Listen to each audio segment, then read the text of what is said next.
Covering the northern Bahamas, you're watching the Bahamas Tonight, Northern Edition. Welcome back.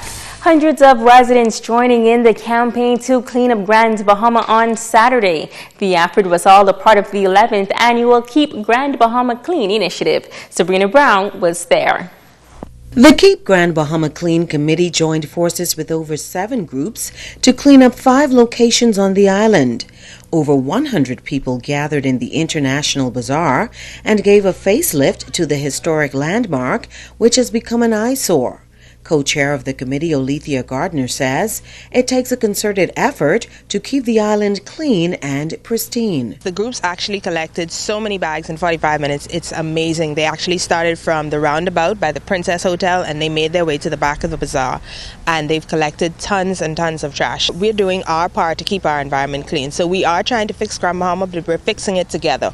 We're asking as many persons, like-minded persons who are concerned about the environment, to do their parts. The Grand Bahama Shipyard was one of the companies that partnered with the Keep Grand Bahama Clean Committee. Assistant Training Manager Alvardo Kemp. A part of our apprenticeship program, the apprentices are expected to do 40 hours of community service. So this is a major role for the apprentice also to come out and give back to the community. Students of the Bishop Michael Alden School also supported the cleanup campaign. We have an eco-school committee at our school. We normally do like litter counts, do cleanups at the school, but to come out here and to publicize our effort in keeping not only our school environment clean, but Grand Bahama clean at large. And starting at the International Bazaar, like how we in Grand Bahama are trying to revitalize the business establishments here. The bazaar is a vital key in that. Sabrina Brown, ZNS Network News. Members of Central Church of God taking their outreach program to the streets. The group held 3 nights of revival services in the Coral Gardens area last week, culminating with a grill out and family fun day on the Basil Nemar Park on Saturday. Coordinator Bishop Cyril Curtis says they plan to conduct similar events throughout the island. He shares why they chose the Coral Gardens community this time around. This is where the Lord lead me at this time. Year before last, we were at Errol Bodie's park, and every year I would like to hit one of these parks. From when I was on the Christian Council, I spoke with Smith, who was one of the council officers at that time, C.A. Smith's son, and we agreed if the church could take care of these parks and we could occupy them. And I was one willing to agree to that. Bishop Curtis says the response from the community was overwhelming. We had a lot of the basketball players, the young men in the community. They came out, and we had a lot of the senior people from the community, and they all said what a blessing. And many said they didn't come out, but they were in their home and they were blessed with the word of God. And that's what we are doing. And I think I got the largest church when I enter the park. It's unbelievable, unspeakable, unthinkable with what God is doing when you come in the open field to worship God. It's awesome. Now to our Generation Y report, as we continue our focus on the characteristics that make the youth unique. Tonight, Italia Hall talks with the 2 students trying to strike a delicate balance between sports and academics. In this report, we feature 2 student athletes, 9th grader Michaelan Forbes and Matthew Heel of Tabernacle Baptist Academy. They both have already passed some of the national examinations with good grades and have high hopes for their future. For my career, I want to be a track and field athlete and have the world record in the 400 meters. I really push myself in athletics, trying to, every spare time I have, I usually train for track and field.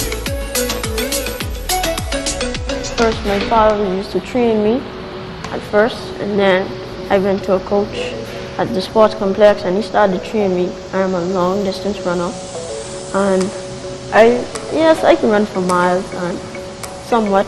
Talk about the importance of being an athlete and focusing in school. Why is it important for persons to focus on both? You know, some people may say, oh, I just want to be a basketball player and not do well in school. Tell me, how important is that?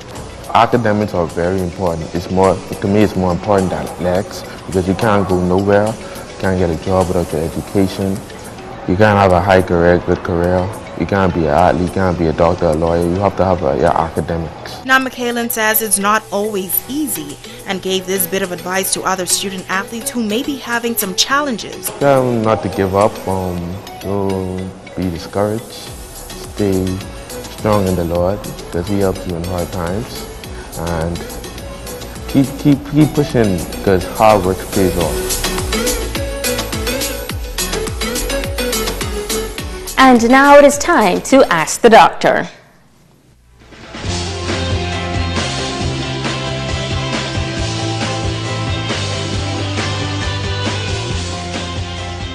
Hi and welcome. Today I will discuss a little more on hand, foot, and mouth disease.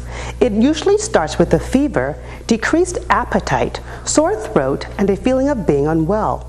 1 or 2 days after the fever starts, painful sores can develop in the mouth, often in the back of the mouth as small red spots that blister and can become ulcers. A skin rash with red spots and sometimes blisters develop on the palms of the hands and soles of the feet, the knees, elbows, buttocks, or genital area. Some persons may become dehydrated but not able to swallow enough fluids because the mouth sores are painful. Some adults may show no symptoms but can still pass it on to others. You can lower your risk of being infected by good hand washing with soap and water, disinfecting surfaces or soiled items, avoiding close contact such as hugging, kissing, or sharing eating utensils and cups with infected people. If your child shows signs and symptoms of this disease, please keep them at home. Symptoms are usually worse the first 2 to 3 days, but are usually completely gone in a week. I'm Dr. Monique Pratt, and this has been Ask the Doctor.